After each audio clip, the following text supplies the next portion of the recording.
Hey folks, and welcome to This Is HCD. Now before we dive into today's conversation, I want to invite you personally to sign up for my free email course for designers who are frustrated by roadblocks and are ready to create a human-centered workplace. If this sounds like you, well, I can tell you now that it's packed full of practical insights and tips to help you grow in your design career. The link is below in the description. And also, if you enjoy the show, please do like, subscribe and leave a review on your favourite podcast platform. Your support helps us reach more people and grow the community. Now, let's get into today's episode. Today, I'm thrilled to welcome Jill Schulman to the podcast, and Jill is a leadership expert with a fascinating background as a United States Marine Corps officer and founder of Breakthrough Leadership Group, where she helps organizations develop their leaders through the science of bravery and positive psychology. Now, in this episode, we explore really what it truly means to be brave in the workplace, how organizations can foster bravery through psychological safety, and why bravery isn't about being fearless, it's about taking action despite that fear. Now, Jill also shares powerful insights from her upcoming book, The Science of Bravery, and explains how mindset, action, and relationships form the foundation of courageous leadership. So this is a perfect episode for anyone in design leadership. Let's jump straight in.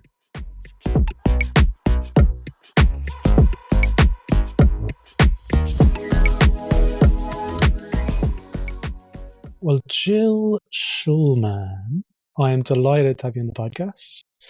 A very warm welcome to This Is HCD, Jill. Maybe we'll start off. Tell us a little bit about yourself, where you're from and what you do. Yeah, so I'm based in the U.S. in sunny Southern California. That's where I live. I ended up landing here. I grew up in the Midwest in the U.S. in Minnesota, where it's really freaking cold. Right?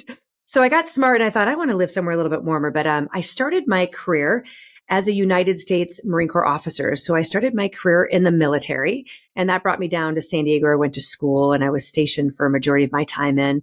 And then when I decided to get out of the Marine Corps, I went to corporate America. My joke is I started by blowing stuff up for a living. Like literally that's what my Marines did. We demolitions. And then I decided to sell drugs, the legal kind. So I got into the pharmaceutical industry and, absolutely loved that industry. I was in sales, sales leadership for a number of years, fell in love with science. And the reason I do what I do now is even though I thought I knew everything about leadership, I went through a lot of leadership development classes because I was with a big Fortune 100 company, and they had such a profound impact on me. Like I realized I wasn't the great leader that I thought I was. And so I ended up starting a business called Breakthrough Leadership Group. So now my company does leadership development for organizations. Just because it had that profound impact on me, I love doing that for others. And now I have a specific focus on positive psychology and specifically the science of bravery. After I've had my company for about 9 years, I'm always a science geek. I'll be citing studies. So sorry, I should get some nerd glasses on. But I wanted to keep learning myself and growing myself. So I went back to school and I just decided to study, really the science of happiness and well-being, but specifically applied to the business environment and, learned so much about what I can bring back to organizations. And then I ended up being interested in doing my deep dive into my studies on how bravery is a skill that can be developed. And when people do, it leads to greater levels of success, but more importantly, higher levels of life satisfaction, well-being, and happiness. So that's a little intro on me. Yeah, no, absolutely. So let's talk about bravery in workplace. Okay. Bravery usually is associated, as you mentioned, like you're ex-Marine Corps, in war, in systems with kind of potential harm. Why do you feel it's important for workers who are trying to earn to be brave? Well, let's define bravery first, because I know what you're describing is what everyone thinks. I mean, everyone thinks like bravery, that's like running into a burning building or signing up and charging into battle, right? And first of all, that is brave. I mean, those are courageous, amazing heroes that are doing that work, which is awesome. But bravery is bigger than just those examples. Bravery is defined as not being fearless. And that's the mistake people make. They're like, oh, like someone's brave. They just don't have any fear, right? actually the definition of bravery, and this really comes from Dr. Cynthia Puri, that comes from Clemson University, one of the bravery experts in the world. It's taking action Mhm. in the presence of fear, right? And then towards something that aligns with your values Yeah. or aligns with your intrinsic goals. So let's go back to the work environment. Yeah. Let's say someone really does want to maybe change roles, move up, step up, put their name in the hat to become a leader. There's fear there, right? Like, will I be good enough? Like, is it going to be okay? So people have fear holds them back from maybe taking a step forward into, getting a promotion. Many times people have a fear of having a difficult conversation, right? Like, oh, I don't want to talk to the person. Like, I'm just going to things are really bad and it's miserable and there's a lot of tension here, but I'm scared to have a conversation. So Mm. really, like, there's so many things in life where we let fear hold us back from doing the very thing that is going to make things better. So there's so many different applications of, what I call the skill of bravery, Okay. that applies in the work environment, like even taking risks, like, innovation and taking risks. I mean, this is a critical business skill, that companies need people to be able to do, is like come up with new ideas and try them out. Right. But why do people not? Because there's that fear, and fear is a good thing for us humans. I mean, we are wired. The reason why we survived is because we have this fear instinct, right? But there Mm. are no saber-toothed tigers chasing us down, right? So sometimes there's fear and it's a signal that we should run away, like a saber-toothed tiger. But there are so many things in modern life that happen, and we have this fear response and it causes us to run away or not want to face it. And it's just in our mind. It's not a real, fear. So, Okay. So when you look at bravery in the context of the workplace, right? What are the factors from an organizational perspective that allow people to become brave? Because in my experience, not every organization has the cultural setup to allow people to step up to be brave. Like, and we're thinking Western here, but also like in other territories and other cultures. mhm. So if you look at, cultures like in the Middle East, how do you enable people to be brave? And if everyone becomes brave, then what happens? Well, that would be, I think that would be a good situation, as long as it's the right type of bravery, right? Which is people identifying what's a goal that's important to me or a goal that's important for my team and my organization to be able to achieve. And then I'm going to be brave enough to go after it and achieve it. Or I have something personally important to me that aligns with my values. And there's action I need to take to be consistent with my values. And if I take action, so if everyone is brave, our world is going to be a better place. But let's talk about like the workplace, because what you're really tapping into is culture, and like specifically psychological safety. Amy Edmondson from Harvard University is a leading researcher, and writer and speaker on psychological safety. So organizations, leaders have an obligation to try to create a psychologically safe environment. And a psychological safety is creating an environment where people feel comfortable asking questions, bringing up concerns, sharing their ideas, or even admitting mistakes without the fear of embarrassment or humiliation or punishment. Right. So an organization, and specifically each leader, has an obligation to create psychological safety. And there's things that they can do to do that. And they should be doing that. So that is, first and foremost. But on the other side, is individuals need to, they need to step up and have some courage. Sometimes a leader can try to create a psychologically safe environment, but someone just still, they let fear hold them back and they just don't want to. So there's two sides of the same coin here. In organizations, we need to create an environment so that people can feel safe and they can be brave and be courageous. So we need the culture piece, but we need to train individuals to be self leaders. This is really self leadership. Like, don't just sit in the corner and be scared. Like, I need you to take a step forward, right? I need you to raise your hand and share your idea or your concern. That's really important. And I know there's some fear there, but you holding it back is not good for you. It's not good for the organization. It's not good for our business, and it's not good for our customers. So If you just focus on climate or culture in the organization without training people how to build more bravery, we're missing out. So it's two sides. Okay. So when you look at it from the two sides, let's Mm-hmm. talk about, because I know you've got a book, but we'll come to that in a second. But what are the things that you look at from an employee's perspective Mm-hmm.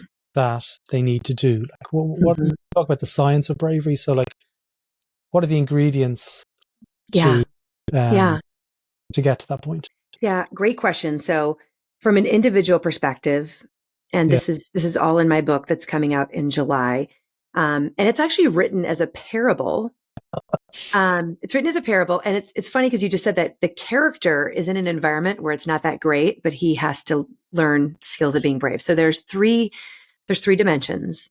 There's three, and these are all evidence based. So that's the one thing about me is you're not going to just get Jill as a United States Marine saying, do this to be brave. Like no one cares like what my experience is. What hopefully people care about is what does the evidence tell us? So there are three things based on the science of bravery, the science based on, psychology, neurology, social, sociology, these things that we know work. So the three dimensions are first, we've got to teach the individual how to develop a brave mindset. So it goes just into mindset. And I'm sure your audience has heard there's a lot of people that talk about mindset, but it starts with mindset. So what I teach in my courses, and it's also, in the book is growth mindset based on Carol Dweck's work from Stanford, believing that you can develop skills, that it's possible for you to achieve a goal versus a fixed mindset. Fixed mindset is, oh, I couldn't do that.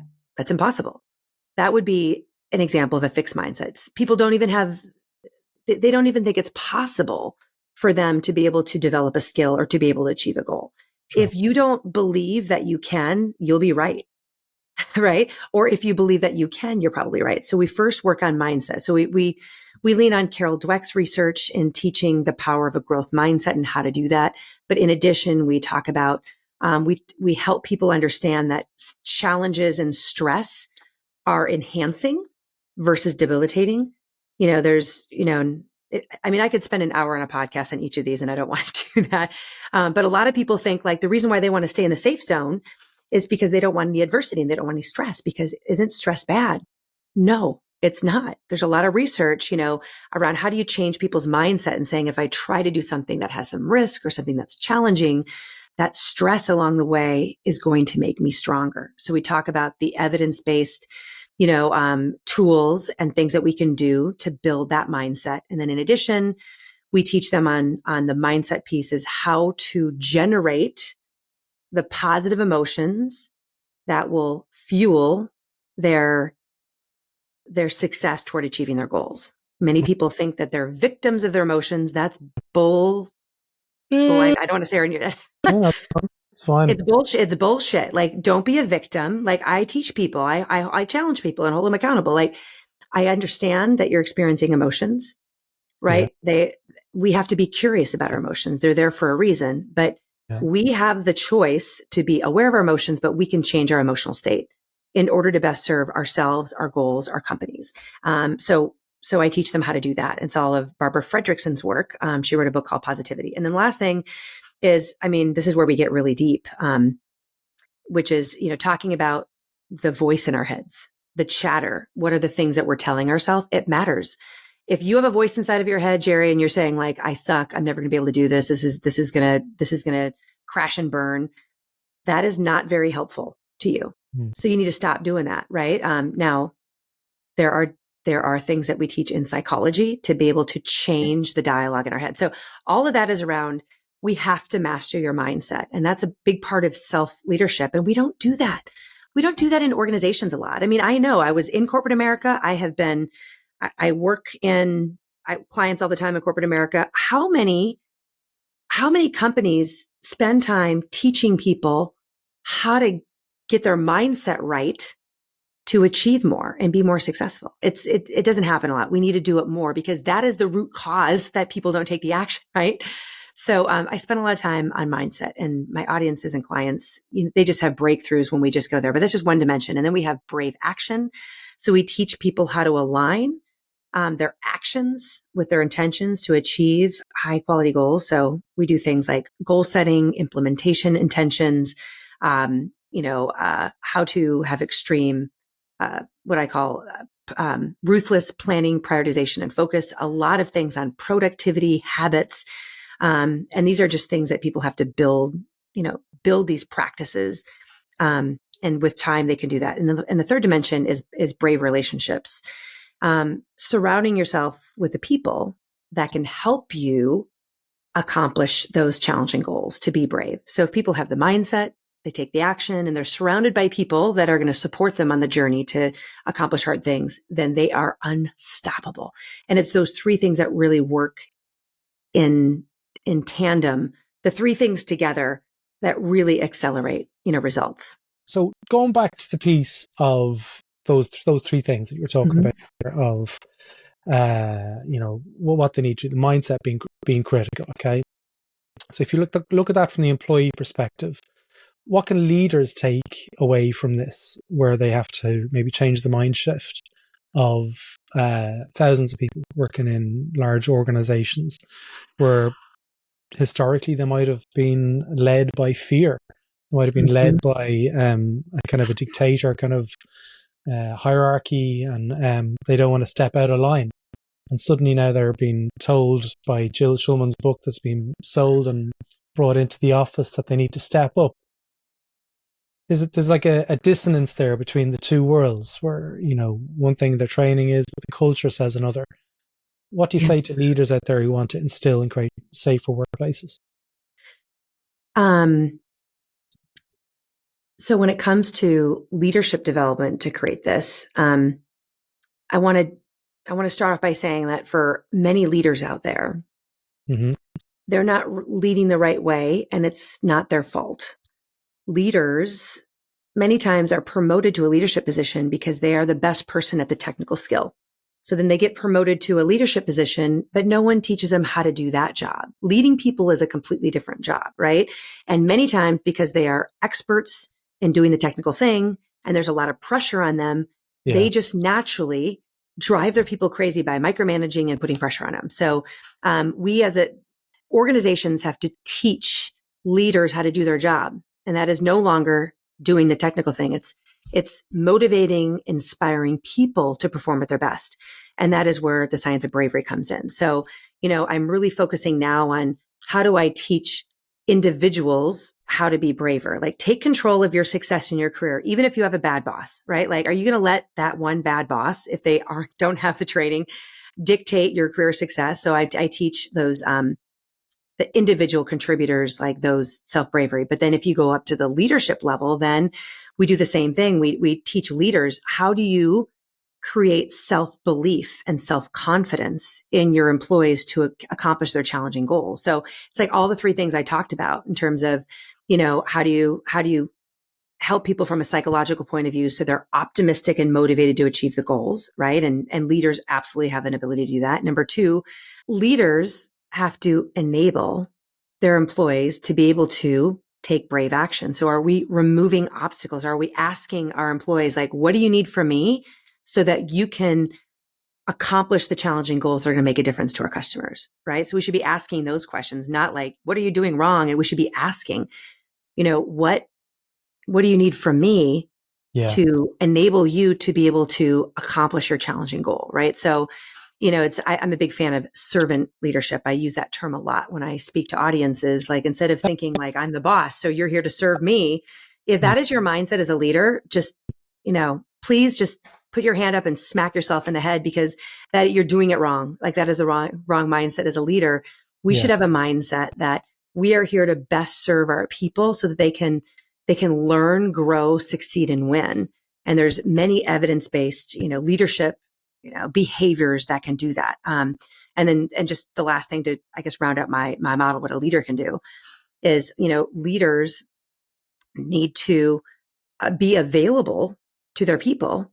So when they're going through challenges to accomplish, their goals for the company, for the customer, you got to be there to support them, because what success looks like. A lot of people think that success is, you set a goal and then, do your planning and you're just skipping along, rainbows and butterflies and everything is just going to happen perfectly. Well, if they're a really challenging goal, there's going to be challenges along the way. So when your people are going through the ups and downs, when they get to the downs, you've got to be available. That's your job.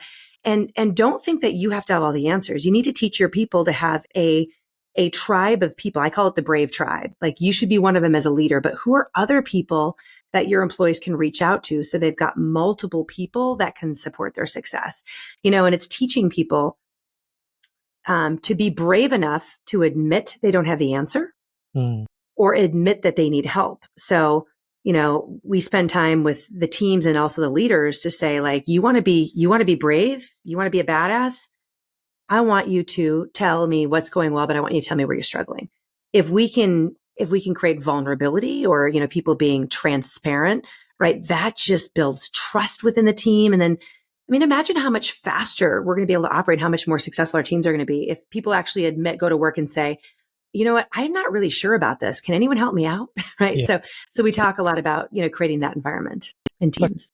I coach designers and I coach innovators in senior leadership positions. And I know of several instances where toxicity is at play in many people's lives. And one of the coaches' big thing was just putting the hand up to say that this isn't okay. And told senior execs about this situation, only to find themselves unsupported by the senior execs, ultimately leading to them having to leave the organization as a result. But when you hear these situations, I'm really cautious to promote, too much of a reckless approach of saying, like, we all need to be brave, we need to step up. In some instances, those organizations just, you're so advanced. What do you say to people in those situations that they do find themselves in systems of toxicity? Yeah. And we're promoting something that could be quite radical for them. Right. I don't want people to get fired if they're supporting their family. So yeah. Great question. I love the challenge here. First of all, there's a way to do it. I don't want you to walk into your boss and say, with a gun, falling down. With a gun. Don't do that. And don't. I'm taking that bit out. Sorry. You don't want to walk like into your boss's office and say, like, you're doing it wrong. This is the stupidest idea ever. Like, that is probably not going to go well. So we teach people how to bring up their concerns in a respectful, but also, advocating for their point of view. So we train them how to do that. And you always have to lead with, your pure purpose. So in the model that I teach, on delivering feedback, it's called poise. So I'll give this little gift to everyone. Anytime you need to, share something with a boss or a cross-functional counterpart or a spouse or even an employee, just deliver whatever you need to say with poise. Right. And this will give you more confidence. So you got to open up the P in poise. There's actually two P's, is open up with your pure purpose. Like, what is the purpose? Why are you sharing your opinion on this? And then ask permission. So I might say to you, Jerry, like, I really care so deeply about the success of this project. I know it's so important to our company and for our team. And because I care so much about contributing to the success, there's something I noticed that I think might get in the way of the project being a success. Do you mind? Can I share my observation? Okay, that's permission. So so I did my purpose, my pure purpose. Like, I care, I'm trying to be helpful, and then permission. Then the leader will say, well, yeah, like, what is it? And then we go into the O is the observed behavior. Try to do it objectively, right? Just like, here's something I noticed. So it's got to come across as very neutral. Like, what is the behavior? What did I observe that is troublesome? So you state that as just very factual. Without emotion, just like you state the fact, and then you describe what is the potential impact. So poise, POI, is what do you see as a downstream impact of the thing that you noticed, right? So you're just saying, like, hey, I care so much about our success. There's something I noticed. It may have a negative impact down the road. And then the S is seek to understand, but that's just my point of view. And I brought it to you because I care. But what is your point of view on this? And then you open up a dialogue and see what they have to say about it. And then hopefully you can enact a plan. The E in poise is like, hopefully we can come to an agreement and enact a plan. So if you deliver it that way, then your boss isn't going to want to fire you. They're going to be like, wow, like, maybe they don't agree with you, but at least you're going to feel confident that I saw a problem and I was brave enough to speak up. And if my boss, dismisses it, then I did my part. Or maybe if you deliver it the right way. So in terms of bravery too, like bravery is not bravado. I just don't want people to like just go in there and say, I think you're an idiot. I'm just going to be brave. Like, no, that's just being an asshole. Don't do that. Yeah. Go in there and do it the right way. And so this is what I do is I try to teach people ways to make their voice heard. And Yeah. for the person you're talking about, that coach, that there was horrible toxicity. They found their voice, they spoke up, and it ended up causing them to leave. Now, I know in the short term that's devastating for this person, but Mm. I would be curious to ask you maybe in a year from now where they end up. Sometimes those situations of leaving a toxic environment might lead to a job that they are going to be so much happier in. If you are in a job and it's toxic and you're miserable and you wake up every Monday morning with dread and you take that negative energy, that you have at work probably home with you, I would recommend that you do something about it. Like life is too short to hate, half of your waking hours or 2/3 of your waking hours because you're in a job that is so toxic. So, I don't know, for that person that left, I don't know if you, in a couple years, they end up doing something different where they're happier. You might ask them like, are you glad that happened? And I would be pretty willing to wager that the answer would be yes. Yeah. Yeah. No, that's interesting. Like, so you can, I'll take you up on that offer, um, of reaching out in another year. I'll find Mhm. out. So in terms of like where you're at with this, okay, so bravery we were discussing beforehand. You were in the military or in the Marine Corps. Uh, there seems to be a huge appetite, especially coming out of the States at the moment, around bravery and Navy SEALs. Why do you think there's this kind of sort of attention at the moment being put on this, and why does it make, or why is the Navy SEALs and the Marine Corps producing people who are going out into the corporate world, kind of banging their chests about bravery and Well, all of first of all, I would say for all my Navy SEAL friends out there, like, I mean, nothing is freaking cooler than a Navy SEAL because they are our most elite fighting force. So it's entertaining. You just want to hear the stories, right? it? I think you get the corporate audiences to really listen when you get someone that has that Navy SEAL background because, we're a little bit enamored by it. Now, as a United States Marine, we're cool, but we're not nearly the level of Navy SEALs, right? So, I'm an, um, we but don't we don't have a fighting background. We don't. What's the difference between these two? well, in the United States, we have four major branches of our service. We've got, the Air Force, the Yeah. Army, the Marine Corps, and the Navy. The Marine Corps and the Navy are sister services, but our Marine Corps is our smallest, um, I guess, armed service, and they're known as the few, the proud. So out of all four of those services, now we have a Space Force too, but I think it's pretty small. The Marine Corps has a reputation of being the few, the proud, being the toughest as an entire branch. But when Okay. you look at the Navy SEALs, they have within the Navy, they are, we have special forces in all four, but the Navy SEALs are kind of known as really the badasses. I mean, they have to go through this BUDS training. So one of our most elite fighting forces. So of course, like if they're the most effective in accomplishing challenging goals, like it makes sense to listen to them. But I think the reason why there's an appetite for it, which your question is like, why do people want to hear? Yeah. I will cite some evidence here. So Ryan Nemec is one of the researchers, and he currently still works at and leads the VIA Institute. So the VIA Institute is an organization. It's free for everyone to go and learn about your strengths. So the VIA Strengths is something where people can discover their strengths and try to build their strengths. So Ryan Nemec just recently published an article, and he asked people out of all the different character strengths out there, which one do you want to develop or make stronger? And bravery was one of the top two, right? That people say, I want to be braver. So people recognize and say, I recognize that I let fear hold me back, and there's things that I want, but I don't go after what I want because I'm scared and I want to be braver. I just don't know how. So, I think that's why there's a lot of interest in it. And And a lot of the skills that come out of bravery in general, like people setting more challenging goals, people, you know, having transparent conversations, people believing that they can accomplish more. I mean, if we get an organization to develop those three skills, it really accelerates business results. So I think the leaders of the organization want it because they see the value it brings to, driving the bottom line.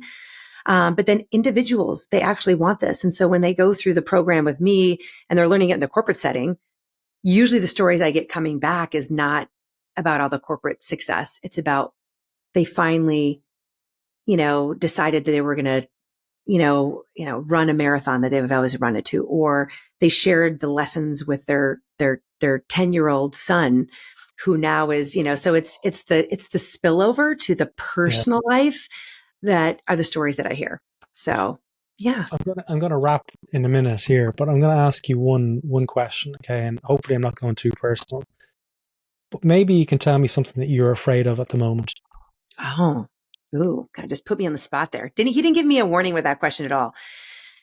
You know, What are you afraid of at the moment for this right year? now, I was telling you a little bit about this before the podcast. I'm taking a leap and moving in a new direction. I have a very successful leadership development company. We don't need to do any marketing. We get booked a year in advance. Like I make good money. Like I'm in a very comfortable place Hmm. and there's no reason for me to do anything different. Right. And this is kind of the definition of great bravery. It's like stepping out of the comfort zones. Right. So I'm in a comfortable zone. I am branching out. I went back to school. I studied it. I'm writing a book. I've never written a book before. Like I'm fearful, like, what if my book is a flop? Right. I mean, writing a book and putting it out there. I mean, that takes some bravery. I'm now getting on very large stages to share my message. Mhm. There is people who get up on stages and get paid a lot of money. Like they're entertainers. They're so good. So what I'm scared of right now is, I'm taking a leap and moving in this new direction. And remember I said the definition of bravery is it's taking action in the presence of fear towards something that aligns with your values or our intrinsic goals. But I really believe down in my tippy toes that developing these skills are going to help people increase their happiness and well-being and make them more successful. I know it. I'm confident because the science supports it. So I'm so passionate about sharing the message. So even though it's as scary as hell, because I'm I haven't spoken on stages with more than a couple thousand people. I want to get on bigger stage. I'm writing a book and it's scary. So, but I just got to be confident, move in that direction. And as long as I believe that I can, my framework, my dimensions, as I believe I can, I align my actions and I use the science of brave action and I surround myself with people that Yeah. have gone down the same road and can give me advice and support me on the ups and downs. I think I'll be okay. And even if it's not a pretty road, I'm going to be so much prouder of myself than if I would have decided to keep it, to stay safe and stay in my comfort zone. Well, here's hoping everything works out for you, Jill. I hope you find the bravery Me to too. do, and I'm sure it's going to be a great success. Your book said it's going to be out in July. The Yes. Science of Bravery. Can people go to a website to pre-order if they're interested, or what's the situation? So if people want to find me, they can simply go to my website, jillschulman.com. Please make sure you spell it correctly. We were joking about that before the show. There's another Jill Schulman and she spells it differently. So JILLSCHULMAN. So go to my website. There's a newsletter. I'll be telling you all about the book. But the other thing I want to kind of end on, and I just saw some research on this. So remember, I'm always the research geek, is it's what do you prime yourself to do? What are all the messages that you allow in? Because it impacts you. Even, I think it's William James, the original person who started philosophy, says you are what you attend to. So, when it comes to like social media, what I want to challenge everyone to do is start following people that are going to give you messages that are going to support your personal development or your professional development, right?